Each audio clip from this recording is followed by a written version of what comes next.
You're tuning in to VNews Bulletin. I'm Vĩ Hằng from Hanoi with the major stories. Top Vietnamese leaders welcome Laos Prime Minister Thongsin Thamavong. Chinese Vice Premier's visit enhanced relations with Vietnam. Lào Cai among world's top 10 most beautiful places.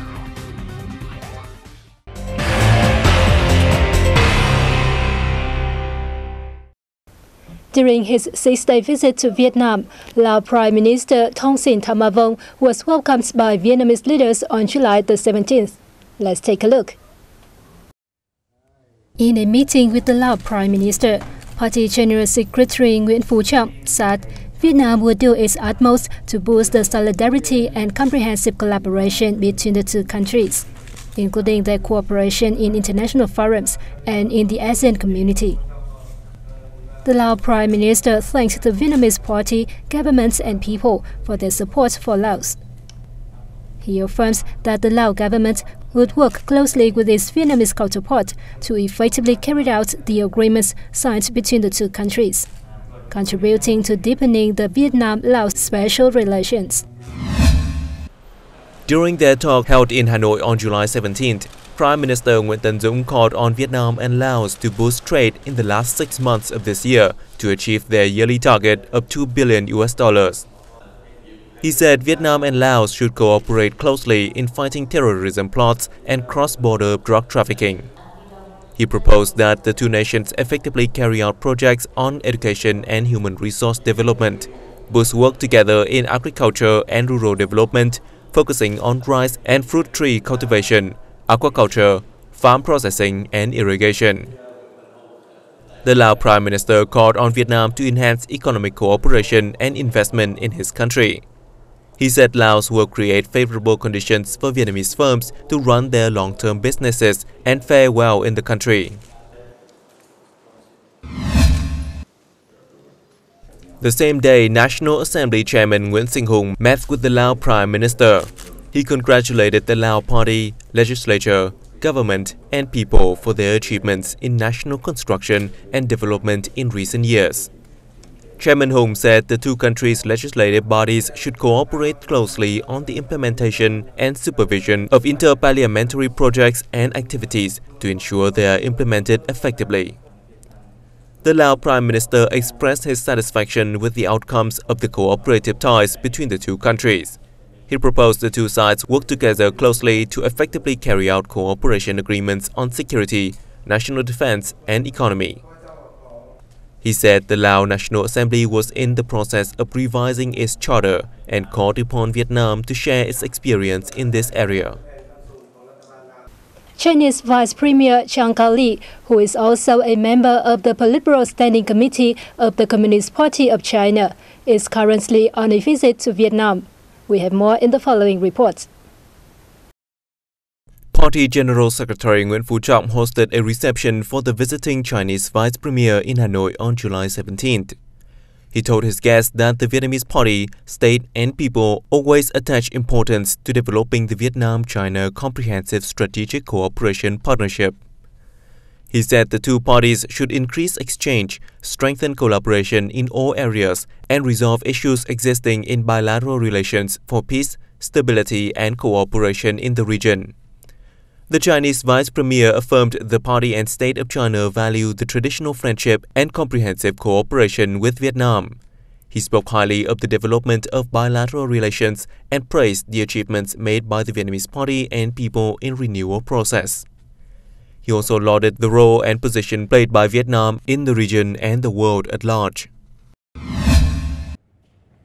In a meeting with the Chinese Vice Premier in Hanoi on July 17th, President Trương Tấn Sang said his visit was of particular importance since the two countries are celebrating the 65th anniversary of diplomatic ties this year. The Chinese Vice Premier said Vietnam and China should undertake greater efforts to deepen their comprehensive strategic cooperation partnership and increase ties in trade, investment and tourism.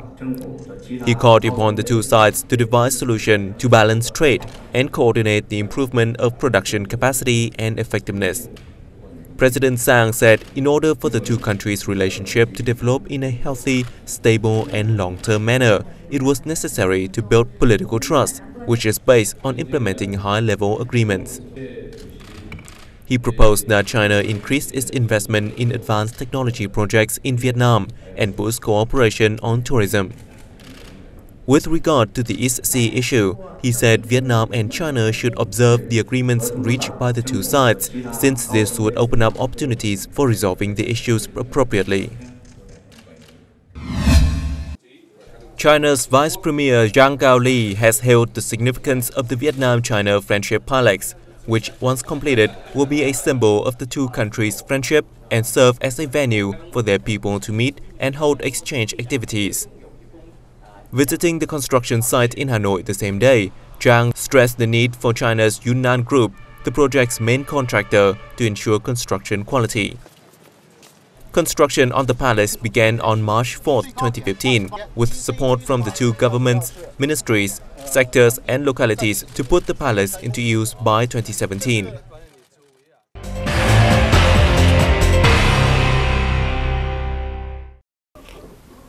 Some 200 professors from internationally renowned universities suggested Vietnam help domestic businesses improve their competitiveness in the context of the accelerated negotiations of the Trans-Pacific Partnership Agreement. Speaker at a symposium in Ho Chi Minh City on July 16 to 17 presented more than 100 reports analyzing the opportunities and challenges arising from the Trans-Pacific Partnership Agreement. They also introduced measures countries can take to increase their competitiveness upon signing the TPP. Vietnam earns $34 billion from exports to TPP economies. Experts said this figure could increase tenfold to $340 billion in 2025 once Vietnam joins the TPP. As a result, Vietnam must improve the competitiveness of domestic enterprises while narrowing the gap in technology and workforce performance between Vietnam and other member states. Due attention should be paid to reducing raw material exports, they suggested, adding that the Vietnamese government needed to launch more policies on updating technology in the support industries, thus enabling them to take full advantage of the trade deal. An international exhibition on agriculture, the first of its kind in Vietnam, is underway in Ho Chi Minh City, accommodating 100 booths from 9 countries with a strong agriculture sector. Agro Vietnam 2015 acts as a bridge between domestic and foreign businesses and suppliers of materials and equipment, while highlighting investment opportunities in Vietnam. The recent development of Vietnam's farming sector, particularly the production of unique Vietnamese goods, has attracted interest from the international community. A number of Vietnamese agroforestry fishery products dominate the global market, including rice and cashew nuts, among others. The exhibition also features discussions and seminars on support policies for the sector, as well as the production and provision of commodities. Measures to improve the Vietnamese sugar industry's competitiveness in the context of regional integration were discussed in a conference in the central province of Khánh Hòa. The event on July 16 attracted the participation of more than 200 managers and leaders of major domestic and foreign enterprises operating in the sector. Delegates outlined challenges hindering the sector's progress, such as epidemics, climate change, drought, and high prices of raw materials, which account for 70 to 80% of the production prices. They underlined the need for the country to accelerate agricultural and technological renovations and reduce production costs in a bid to gain a firm foothold in the regional market during the integration process. According to the Ministry of Agriculture and Rural Development, Vietnam currently has 41 sugar factories with total capacity of 140,000 tons of sugar per day. Each year, the sector sells about 1.5 million tons of sugar in the domestic market and exports 300,000 tons. Deputy Prime Minister Nguyễn Xuân Phúc has called on maximum efforts in the fight against smuggling and the production and trade of counterfeits from July 15 to mid-October. Despite efforts undertaken by local authorities in the northern provinces of Laos and Quảng smuggling is still rife, bringing fake goods across the border into Vietnam. Taking advantage of legal loopholes and the rising demand among Vietnamese consumers for cheap products, heads of international and Vietnamese smuggling rings have been introducing cheap and low-quality products into the market.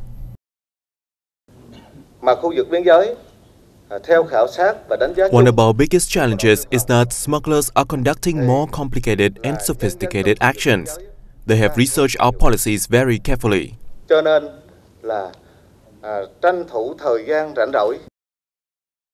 smuggled products are of all kinds, ranging from normal consumer goods and forbidden items to fake and low-quality products.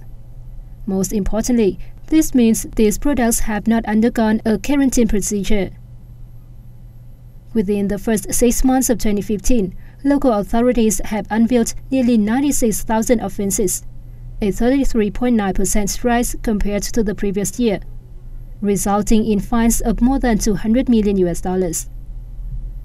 However, this number pales in comparison with the profits made by smuggling rings, which have partly been so successful due to lax management on behalf of the authorities. The results achieved so far still fail to address the reality of smuggling and counterfeit trading. There are obviously still mistakes and gaps in our system.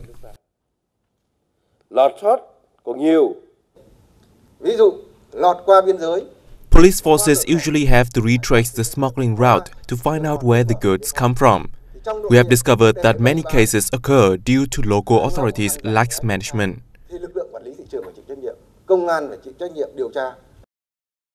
Another reason for continuous smuggling is the inefficient enforcement regulations when it comes to violations. Out of the 21,000 smuggling cases discovered in 2014, only 121 went to court.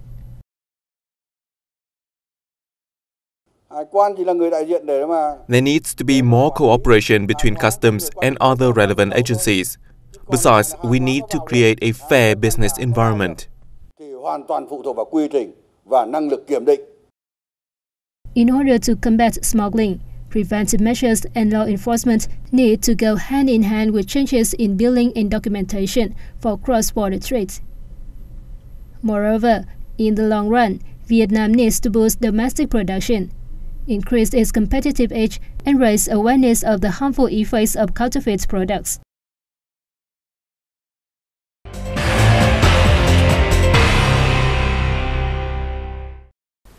Vietnamese students have bagged 2 gold, 3 silver, and 1 bronze medal at the International Mathematical Olympiad in Thailand, rising to 5th place out of 104 participating teams. The 2 gold medals were won by Vũ Xuân Trung from Thái Bình High School and Nguyễn Thế Hoàn from Hanoi National University's Special School for Natural Science. Hoàng Anh Tài from Nghệ An, Nguyễn Tuấn Hải Đăng from Hanoi, and Nguyễn Huy Hoàng from Ho Chi Minh City won the silver medals, and Nguyễn Thị Việt Hà from Hà Tĩnh Province brought home her bronze. This is the best outcome for the Vietnamese team in recent years at the annual World Mathematics competition for high school students. The team only ranked 10th in 2014 and 7th in 2013. The Richest, a leading entertainment and lifestyle website, has published a video that lists the top 10 most beautiful places in the world, including Vietnam's northern mountainous province of Lào Cai. The website noted that the beautiful man-made rice terraces in Lào Cai help supply the most staple food item for Vietnamese people, rice. It also explained that rice grains requires a flat surface and lots of water to grow, which isn't typical in the country, so people had to improvise and figure out an alternative way to grow their food. Their endeavors resulted in a beautiful colored landscape, says the Richest. The list also includes Geiranger Fjord of Norway, Sala de Uyuni of Bolivia, and Yosemite National Park of the US, among others. And that has wrapped up our daily bulletin. Thank you for tuning in, and goodbye.